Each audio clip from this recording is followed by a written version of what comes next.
and self-reliance in Tanzania.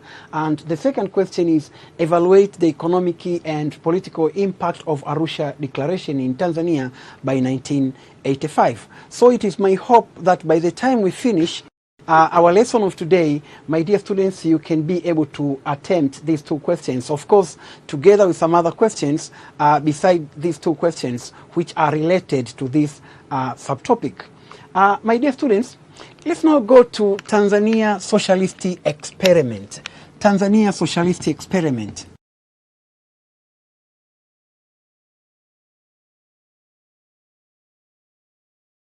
What do we mean by Tanzania Socialist Experiment? My dear students, we are trying to look at Tanzania Socialist Experiment. That means we are trying to look at the time Tanzania started to practice socialism until 1985, when we officially abandoned that policy of socialism and in fact go back to a free market economy.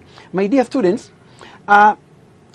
socialism was introduced in Tanzania in 1967 on the 5th of February, 1967 on the 5th of February during the Arusha Declaration. And it was outlined by Mwalimu Julius Kambarage Nyerere, who was the first president of the United Republic of Tanzania. And the declaration outlined things like that first it gave out the policy of socialism and self-reliance, socialism and self-reliance. But the second thing is that it also explained the, it also explained socialism or ujamaa, principles of ujamaa, as as the visions to develop the nation's economy. That it explained the principle of ujamaa, which is of course Mwalimu Nyerere's vision to develop the national economy. That national economy of Tanzania will be developed by using the policy of ujamaa. Policy of ujamaa. So ujamaa in fact became an ideology which is going to lead in the development of our national economy. But also this Arusha Declaration also aimed at overhauling the Tanzanian economy. Overhauling the Tanzanian economy. Overhaul, it means to change Tanzanian economy completely. To change the Tanzanian economic system completely through what was called the African socialism. Of course, we'll come to see in detail about this, but this is what we mean by the Arusha Declaration. So in short, my dear students, Tanzania Socialist Experiment, as I said, it started on the 5th of the 5th of February 1967 during the Arusha Declaration. The declaration which outlined different kind of things, including the introduction of socialism and self-reliance. Also, also it introduced ujamaa as the policy which is going to be used to develop the national economy. And also the Arusha Declaration has overhauled the national economy, has overhauled the economic system of Tanzania through what was called African socialism. My dear students, as you can see, here is Arusha, and if you go to Arusha, you're going to see this monument, and this, of course, has been built to signify or to show the Arusha Declaration. This is the symbol of Arusha Declaration, and it is found in Arusha, my dear students. And let's now look at the essence or objective or principles of Arusha Declaration. Principles of Arusha Declaration. The first principle of Arusha Declaration is to maintain the independence of this country. Arusha Declaration was introduced in order to maintain the independence of this country, to consolidate the independence of this country, as well as the freedom of its people. Why? Because, as what Mwalimu Nyerere once said, that you cannot consider yourself that you are free if you still depend on some other people for your political, social, and economic development. In the other hand, the country should have to be independent. And not depending on some other countries. That is the only way you can be free. So in order to maintain the independence of this country, then Tanzania must have must practice a self-reliance policy. That means they have to become independent in terms of their economy, in terms of their social services, and so on and so forth. So that is the first principle of Arusha Declaration. To maintain independence of this country as well as the independence of the people of this country.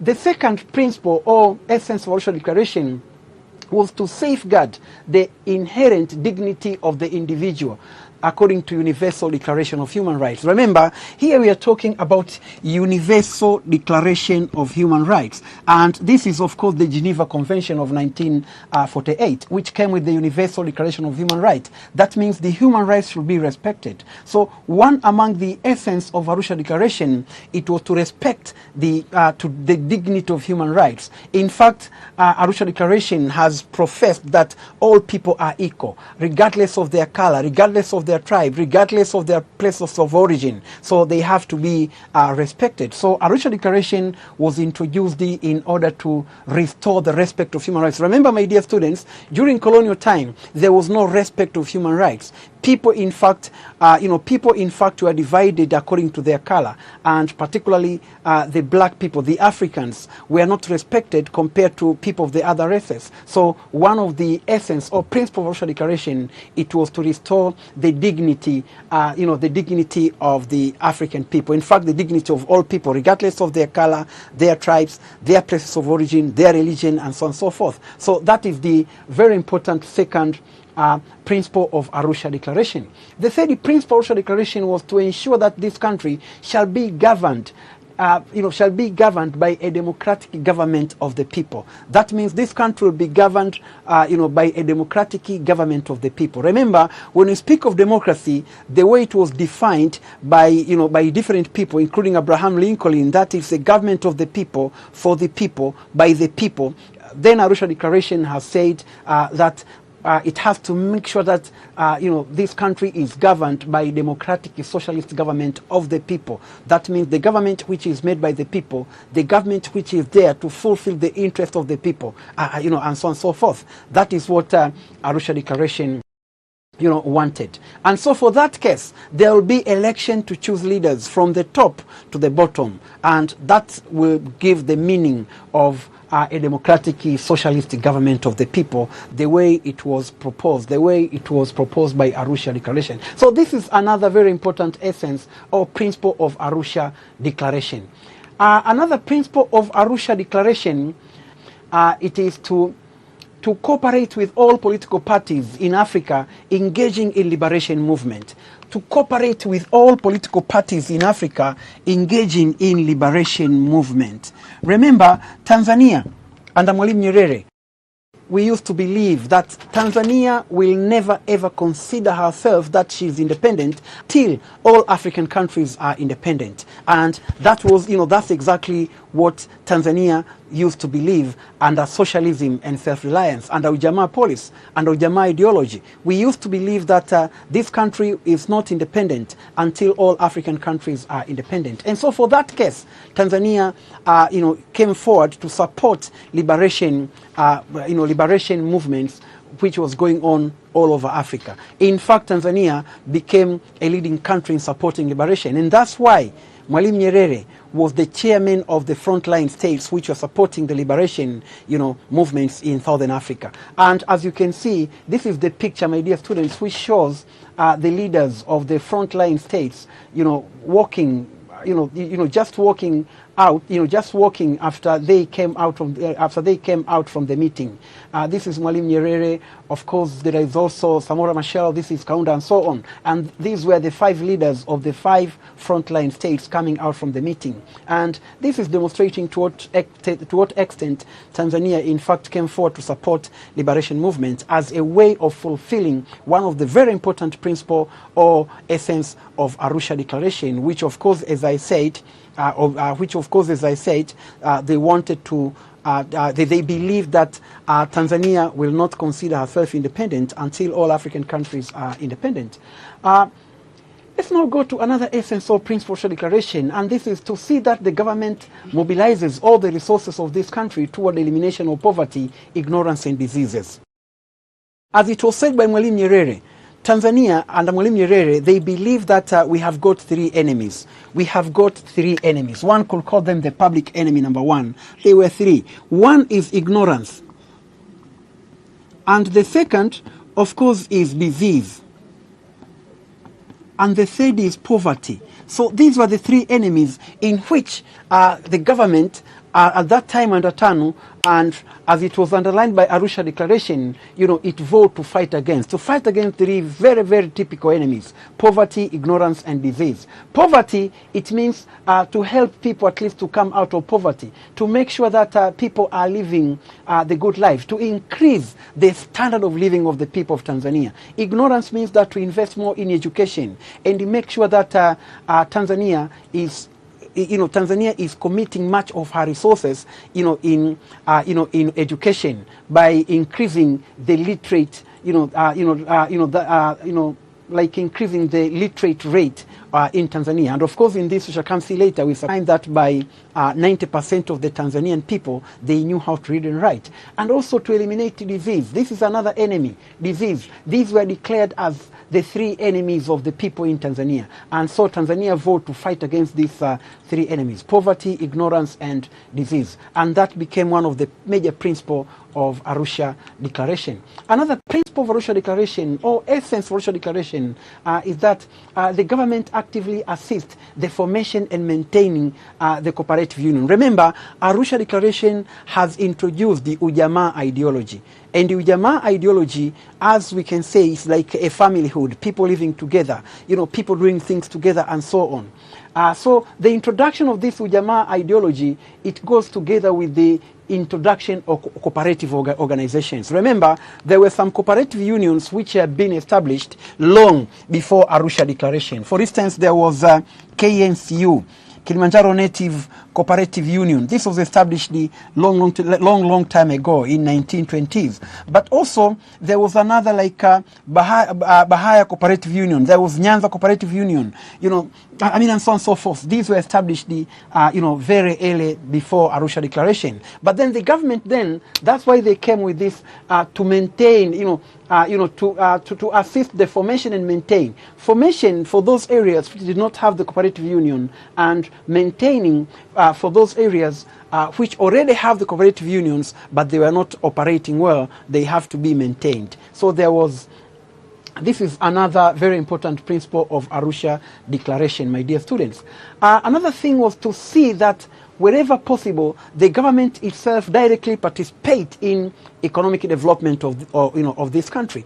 Government participate in economic development. Remember, under capitalism system, the government always is rolling back. The government is not directly engaging in economic activity. Rather, economic activities are just left to the private individuals. But this is contrary. Under Arusha Declaration, which we said introduced the socialism and self-reliance, government has to actively involve itself in the economic activities, like establishing some government parastatals, also running some businesses. As you can see, because of this, there was the establishment of different trading companies, like what was called the RTC, regional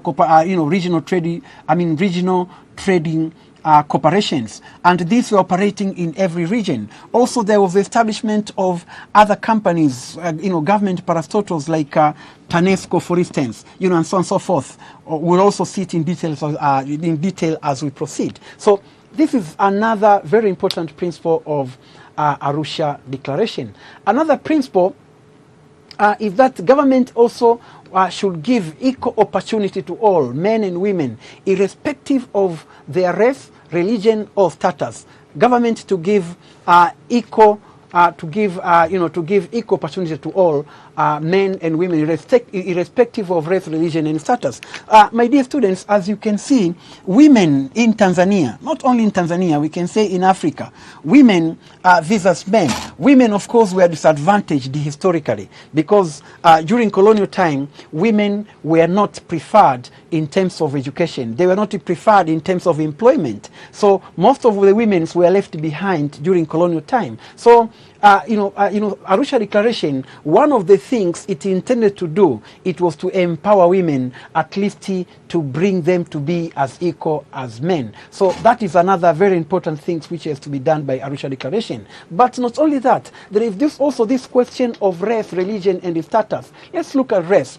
About race, remember, during colonial time, there were some social services were provided to people regarding to their races. People of a certain race were given poor quality of social services.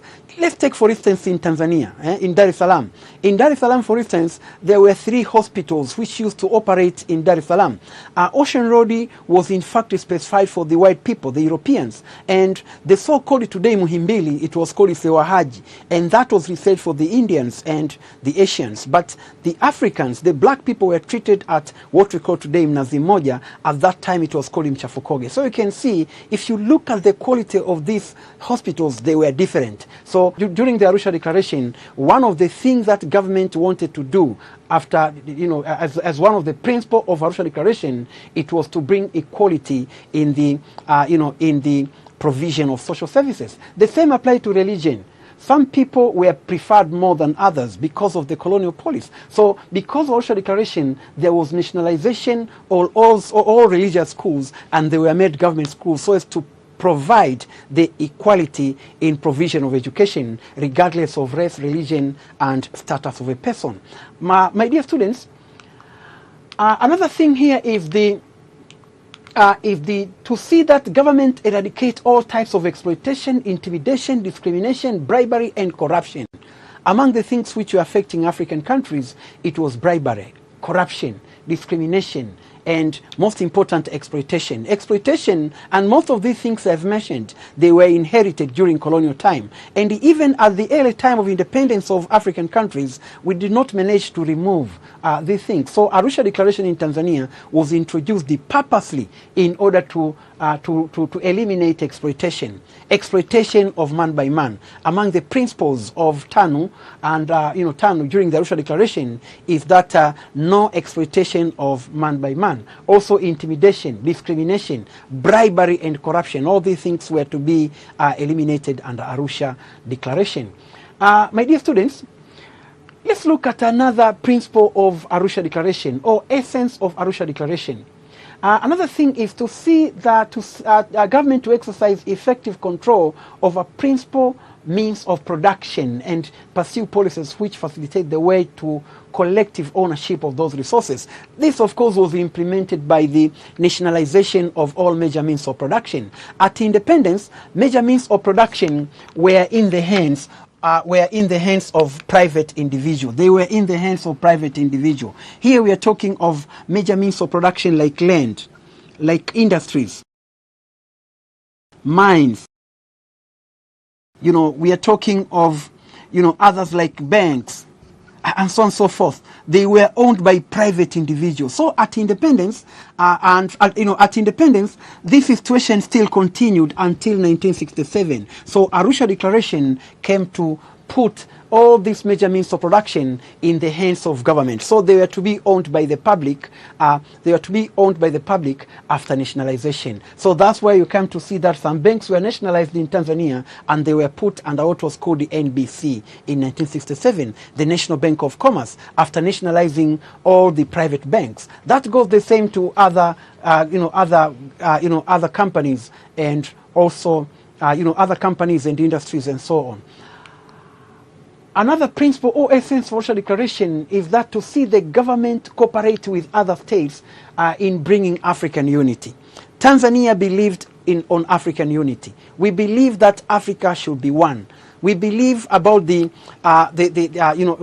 believed about the formation of the so-called Organization of African Unity, OAU. Even though, remember, some people during those days wanted to form the so-called United States of Africa, people like Dr. Kwame Nkrumah. This is what Tanzania has dedicated, and that is one of the principles of Arusha Declaration, that to make sure that Tanzania cooperates with other states in bringing about African unity. My dear students, let's now talk about Ujamaa and self-reliance ideology. After we have looked about Arusha Declaration, Let's now move to ujamaa and self-reliance ideology. What does this concept ujamaa means? The concept ujamaa, which of course was introduced by Mwalimu Nyerere, it explained about the social and economic development policies in Tanzania just after it gained independence from the British in 1961. Of course, Mwalimu Nyerere had that idea, but it was formally introduced during the Arusha Declaration in 1967. What does Ewedu Ujamaa means? Ewedu Ujamaa in Swahili, is a Swahili word which means the extended family or familyhood. Extended family or familyhood.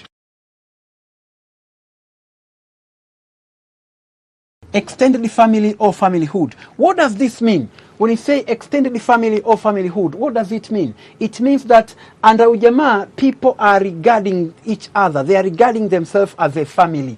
They are regarding themselves as a family. That means you just look each other as one big family. And so that's why during that time, we used to be called ndugu. A word in ndugu, it means brother. And brother in a sense that we were all looking like brothers and sisters. So there were a kind of respect among people, which in fact its root is from Ewedi Ujamaa. And, and it's distinguished from several key characteristics.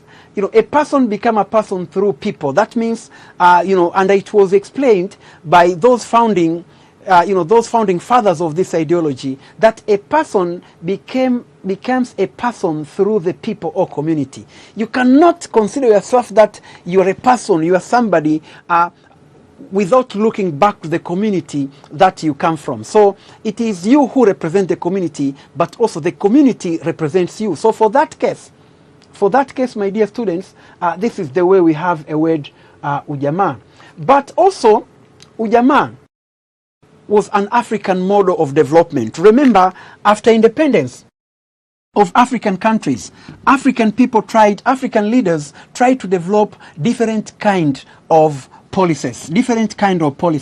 And some of them developed policies which were the socialist policies. But the socialist policies they have developed, they were not like the one which was developed by Soviet Union. They were not like the one which was developed by China. In fact, they developed their own model of, ideology. And the ideology which they came up with, for instance, as you can see, in Tanzania, we have what was called the ujamaa and self-reliance. Ujamaa and self-reliance. This is what has been practiced in Tanzania. And, in Ghana, for instance, Dr. Kwame Nkrumah introduced a brand of socialism which was called the African socialism. African socialism. But if you look in Zambia, for instance, Dr. Kenneth Kaunda introduced a kind of socialism which was called humanism. In Uganda, Milton Obote introduced a kind of socialism which was called a common man charter. And of course, if you go to Senegal, the president of Senegal, the first president of Senegal, Léopold Sédar Senghor, introduced a policy which was called negritude.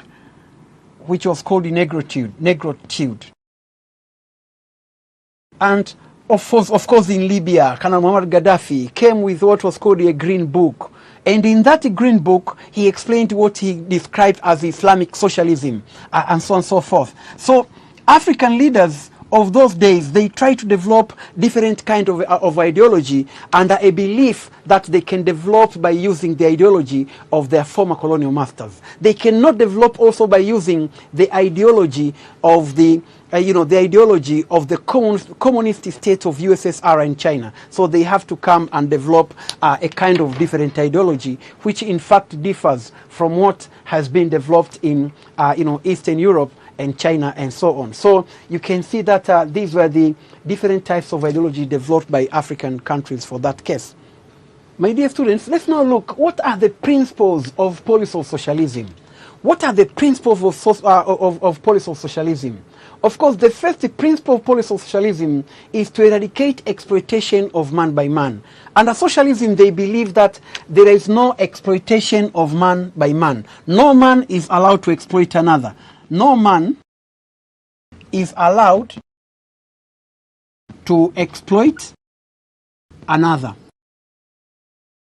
in whatever way. And so for that case, if it is production, then all people should go to produce, provided you have the, provided you have the power to produce, provided you are able to produce, you have to go to produce. And this is what it means by no exploitation of man by man. This is the first very important principle of socialism. And remember, this is just like the principle of socialist societies in anywhere in the world, that no socialist policies in the world is allow exploitation of man by man.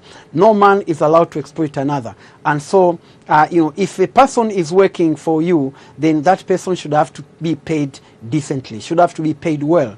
That is one. The second is that all major means of production and exchange are to be put under the peasant and workers. All major means of production are to be put under the peasant and workers. What does this mean? It means major means of production. As I said earlier, my dear students, we are referring to banks. We are referring to industries. We are referring to mining. We are referring to land, and so on and so forth. These are the major means of production. And these major means of production, and the exchange, of course, is the banks. They have to be put under the control of peasant and workers. Peasant and workers. Remember, they would have, under this principle of socialism, they would have said they have to be put under government. Under government. But then the question is, what is this government? What is this government? That's why they have to say they have to be put under peasant and workers. Remember, government is here to lead. So if you say they have to be put under government, there can be some people, some few people who are the member of the government, maybe the top member of the government, who can say that according to this principle, we are controlling the major means of production on behalf of people. No, it has to be under peasant and workers. Because this country of Tanzania, under that policy of socialism and national declaration, it was made of two classes, the class of peasant and the class of worker. You are either a peasant or you are a workers. And that's exactly what the Arusha Declaration, that's exactly what it means by this principle, of policy of socialism. My dear students, another principle of socialism is to introduce a socialist democracy. Socialist democracy. In fact, they were not suggesting for the introduction of the Western democracy. They were neither accepting the introduction of the, of the communist democracy, which introduced the so-called Vanguard Party, like what happened in Soviet Union, in USSR. But what they were suggesting, is that there should be the introduction of a socialist democracy, which will be practiced according to the tradition of our people. And democracy that we have, it was to involve people in choosing leaders from the top to the bottom, from the top to the bottom. But remember, after 1967, it was not a kind of democracy that would include the multi-party system. It was democracy where people would compete within one party at that time, the party of TANU and later CCM and so on. So that is another principle. Let's go to another principle, which is said socialism is a belief. Socialism is a belief, is a way of life, and a socialist society cannot simply come into existence. Socialism is a belief that if you are a real socialist, then it has to come from your heart. It has to come from your heart. Why? Because some people might preach that they are socialist in the podium, but in reality, deep down to their heart, they are not socialist. So that's why they say socialism is a belief. So it starts from the belief. You have to believe in socialism. You have to live a way of life which is a socialist life. A socialist society cannot simply come into existence because of decree, because of the statement of the leader, and so on. No, socialism can come into existence because people believe that it's a good way to follow. It's a good way to live. And so that is the way to build a socialist society. So socialism is a belief. That's another very important principle of socialism and self-reliance. My dear students, after we have looked at the principle of socialism, policy, let's now go to economic impact of Arusha Declaration. What does Arusha Declaration had, to the Tanzanian society? The first economic impact of Arusha Declaration was the nationalization of all major means of production. My dear students, I think I've said it a lot, that the major means of production were nationalized. You're talking of bank, industries, mining, and so on. All of these were nationalized and put under the public ownership. And remember what you said earlier, that all these major means of production are going to be owned by the peasant and workers. So if the government then owned, it's on behalf of peasant and workers. So all those things were nationalized, including foreign trade and so on. So that is the one first very important economic impact of Arusha Declaration. Another economic impact of Arusha Declaration was the introduction of Ujamaa Village.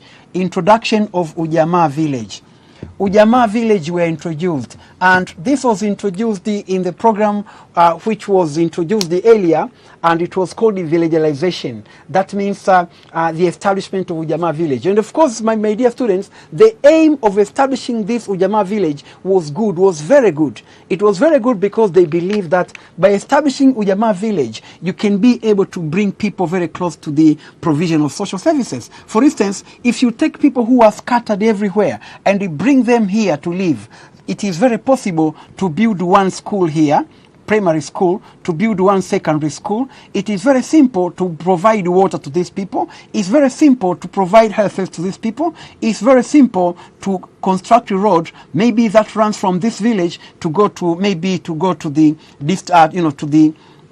the headquarters of the district and so on. So provision of social services were expected to be very easy if people are living close to each other in one village. This is quite different and difficult if these people are scattered. One is living here, the other is living there, the other is living there. So if one wants to go to school which is here, one has to walk, let's say 5, 6 or even 10 kilometers. If one wants to have the water, it means government has to supply water to these people all the way from maybe where water is found, from the source of the water to their areas of, to their homes. So that is becoming so difficult. So what I'm trying to say here, my dear students, is the aim of establishing this village was good. However, the outcome was not good because of poor implementation, as we are going to see. So it resulted into disaster, particularly in 1923-24, when they introduced the, when they started to force people to move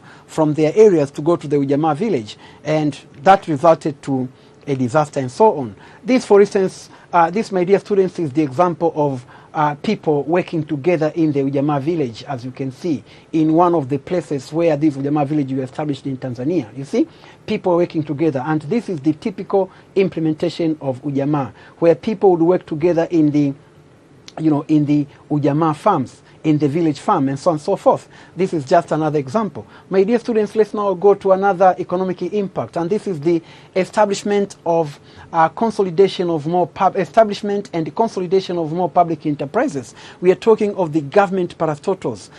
For those who were existing, they were either consolidated and other new were established. We are talking of TANESCO, TRC, Tanzania Railway Corporation. There was NPF,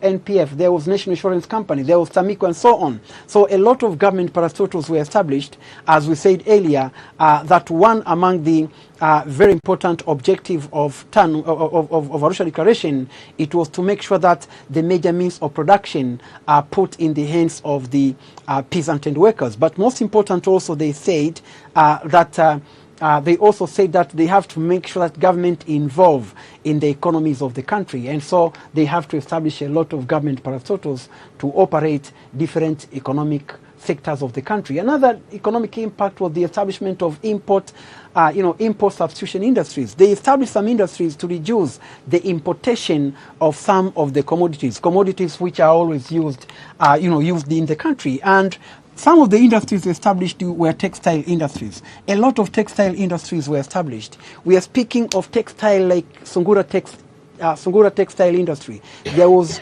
Musoma Textile Industries. There was Mwanza Textile Industries, called the Mwatex. There was also Kilimanjaro Textile Industry. Later there was Urafiki Textile Industry, which was established as a result of cooperation between Tanzania and China and so on. So a lot of industries were established as part of establishment of import substitution industries is one among the impact of Arusha Declaration.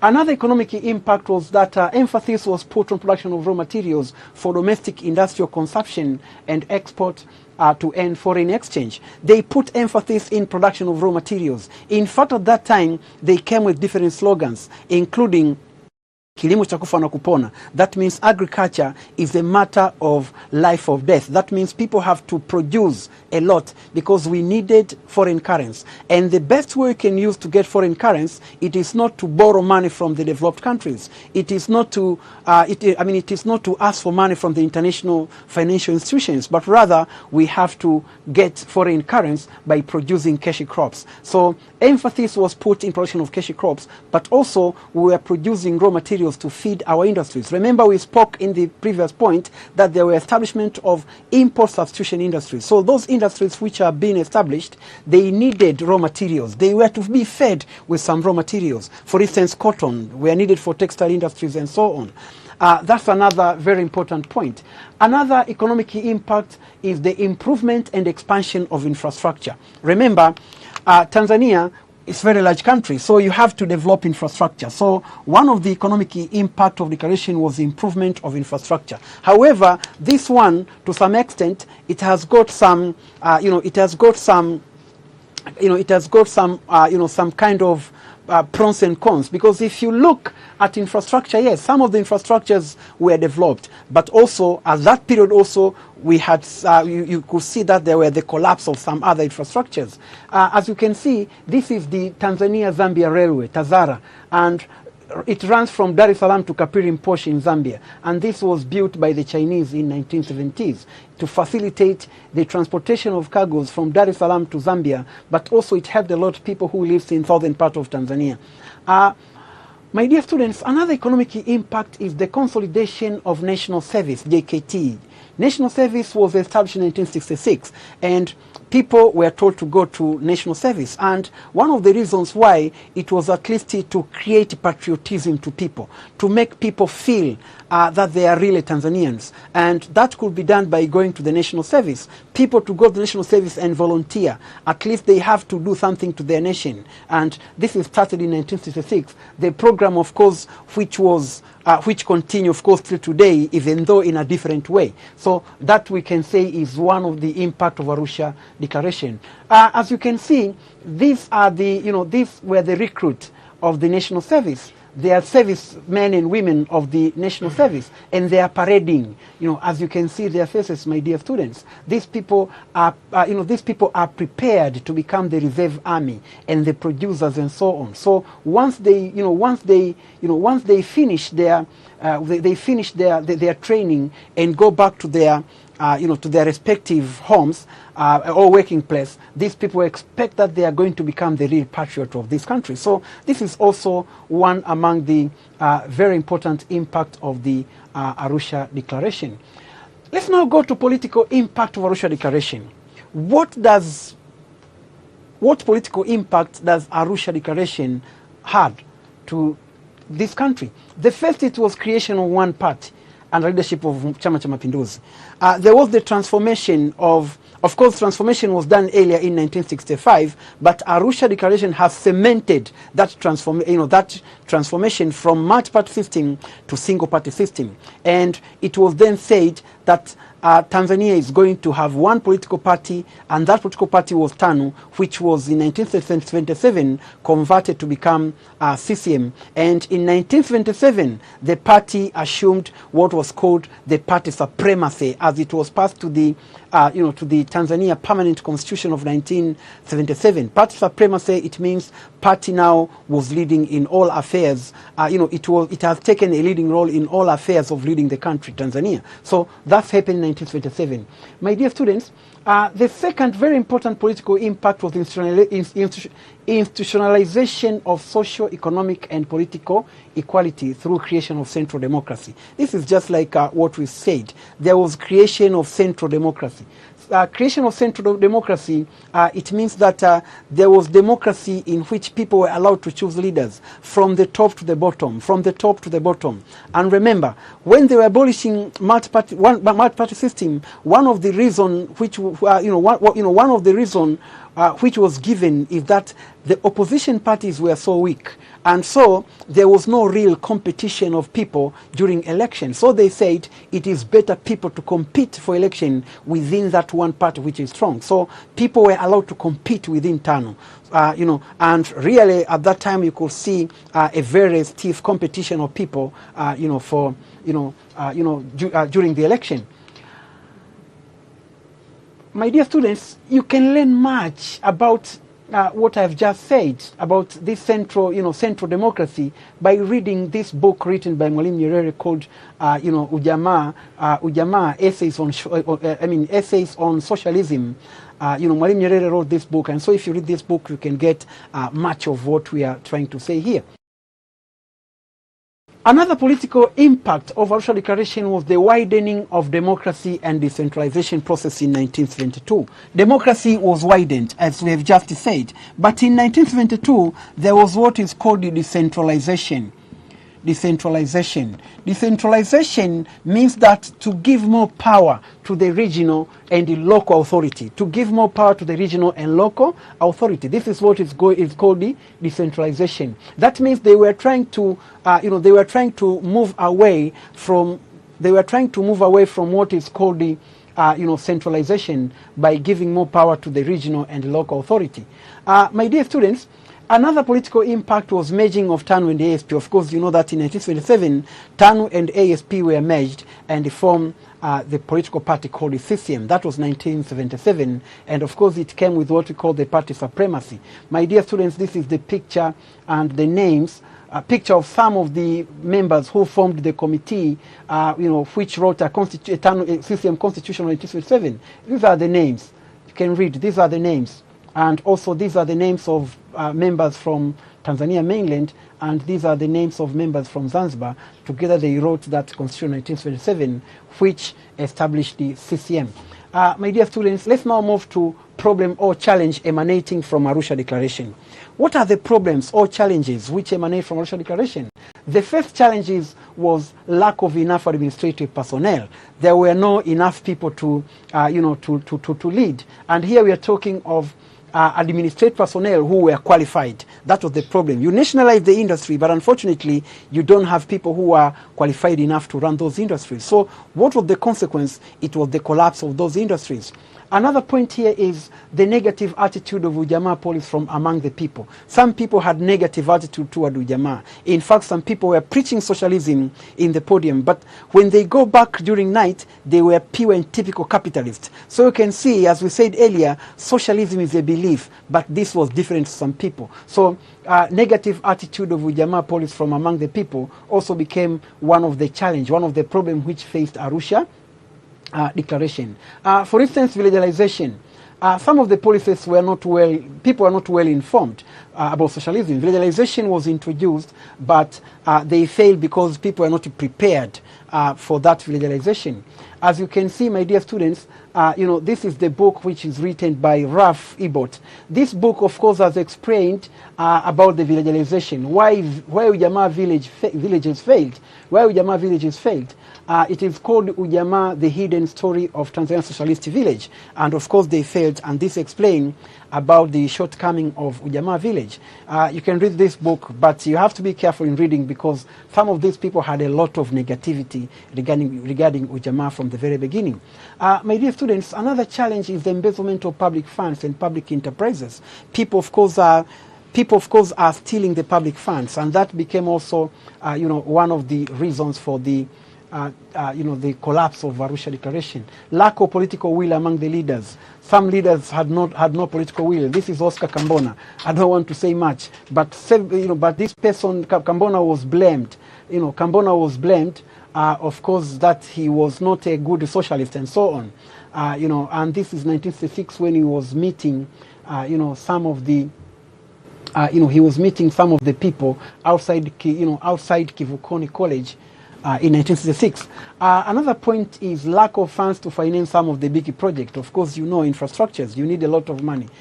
This we can see that our roads, in fact, you know, our roads, of course, as you can see, they were very highly in a bad shape during 1970s. And because government did not have enough funds to build the new roads. Also pressure from the imperialists. Of course, we can't ignore the pressure from the imperialists. While we are trying to build socialism, while we are trying to implement Arusha Declaration, the imperialist nations, they were trying hard to make sure that our policies fail. So you can see there were some contradictions regarding these two things. They want us to fail, we want ourselves to succeed. So that probably led to the failure of the Arusha Declaration and so on.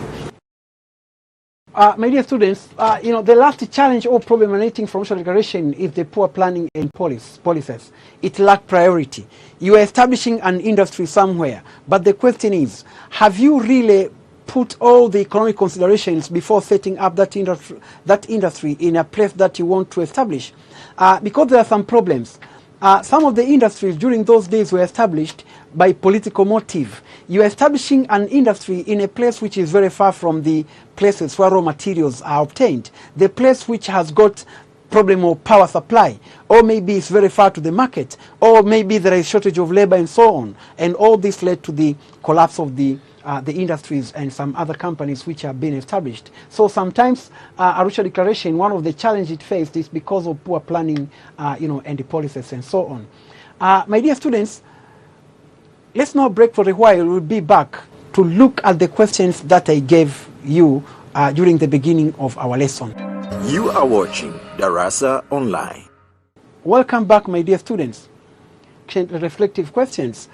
The questions that I gave you during the beginning of our lesson, and after what we have gone through, my dear students, you can now see that our questions, our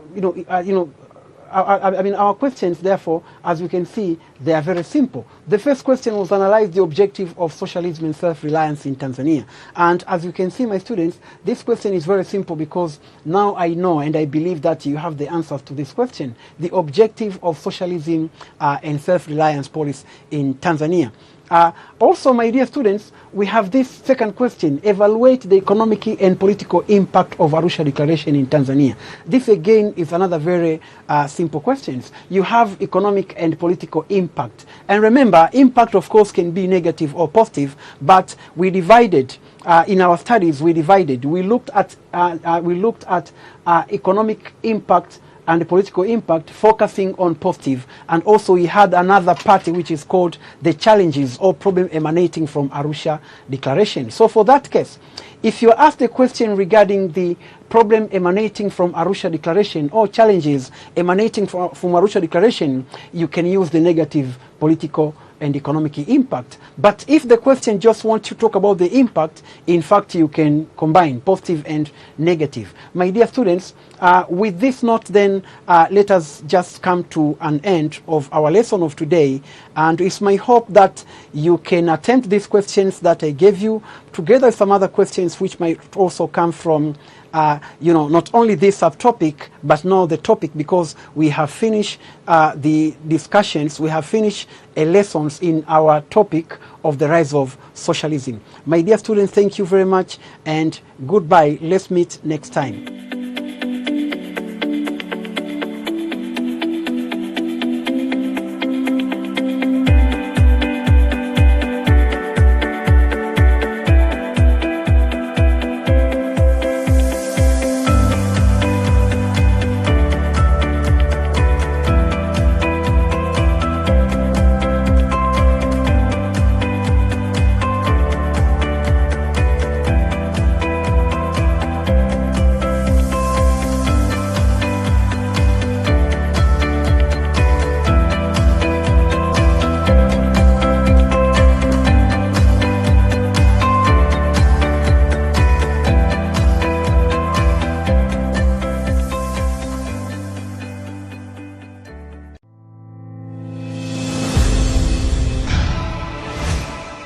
Kipindi cha Darasa Online kimeletwa kwenu na Chuo Kikuu cha Sauti Mbeya.